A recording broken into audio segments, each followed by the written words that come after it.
it's established that the birthright went to Jacob. All right?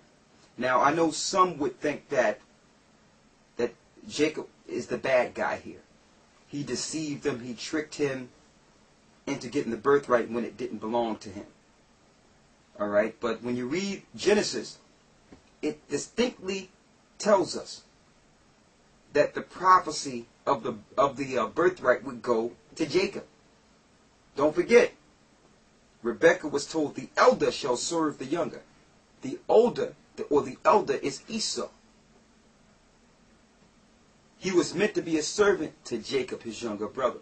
So this was just a scenario played out to allow that prophecy to be fulfilled.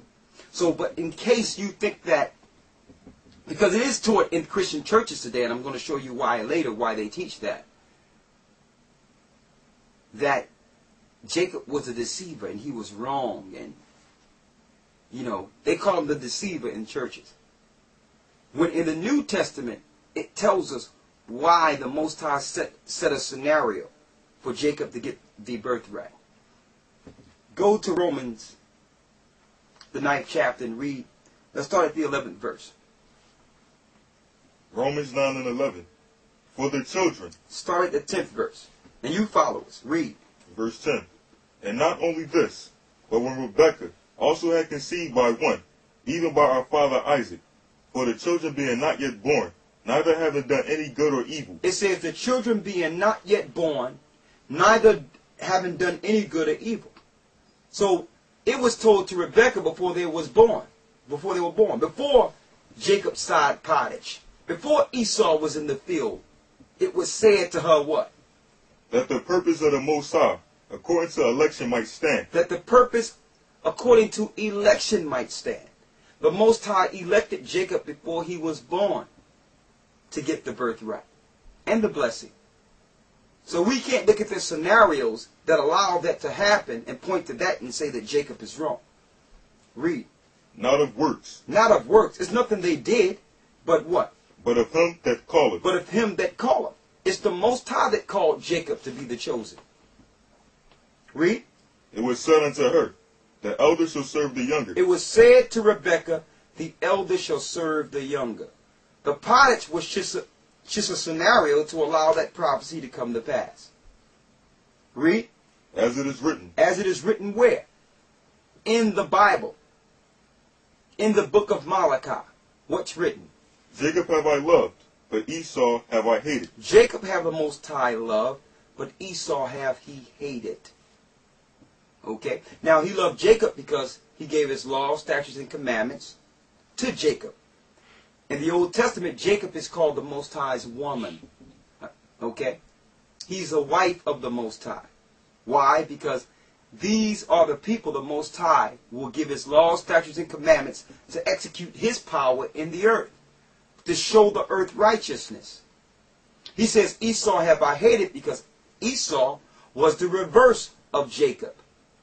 Esau is setting up things contrary to the laws of the Most High. We're going to show that. The serpent seed and the woman seed. We're going to show that. Okay? So it's not of works, but the Most High that calleth. He chose one. And some of you might feel a certain type of way about that and say, well, that's not right. Hold up. Even the image of the Most High, which are humans, have choice. Okay? I decided to put a white shirt on this evening. Now, I have different color shirts in my closet. But because the shirts belong to me, I can choose what shirt I want to put on. The yellow shirt can't jump out of my closet and say, why you didn't wear me? I own the white shirt and the yellow shirt and the red shirt and the green shirt. So the other shirts can't come and say, why don't you wear me? I chose my shirt. So if we can choose, cannot the Most High? So that means the Most High have put attributes in the image of him that he didn't even give himself. Okay? So yes, the Most High do choose. And you're going to find out through that choice that Lucifer, or Satan, that's who he is now, used this scenario between these two children as a pretext to link to the hurt child. To link to the child that was hurt, that felt deprived, because he felt deprived when he was hurled. To bring forth government and religion. Since the Most High didn't want to give Esau the blessing and the birthright, Satan promised him the world and to hand Jacob over to him if he would serve and set up a world for Satan so that the people could worship Satan. We're going to prove that. That's where your pagan beliefs come in at. He couldn't do it with Nimrod. Nimrod was finished. He tried it before the flood. The Most High flooded the earth. He tried it with Nimrod after the flood. The Most High split the tongue. Now, Satan is trying it again. I'm going to show you. He can only link into you if you are emotional or if you're dealing with some type of hatred towards your brother. And you're going to find that Satan linked in with Esau. And we're going to show you the point that he linked into him. Okay? We're going to show you that point. He linked into Esau to set governments and a structure in the earth where Satan could rule and be worshipped as the Most High. But let's get to the blessing to show you why Esau got so angry or became so angry. Go to Genesis 27:1. Start at the first verse. Read. Genesis 27:1. And it came to pass that when Isaac was old, and his eyes were dim, so that he could not see, he called Esau his eldest son, and said unto him, My son. And he said unto him, Behold, here am I.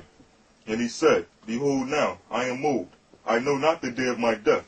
Now therefore, take, I pray thee, take weapons, thy quiver, and thy bow, and go out to the field, and take me some venison, and make me savory meat, such as I love, and bring it to me, that I may eat, that my soul may bless thee before I die.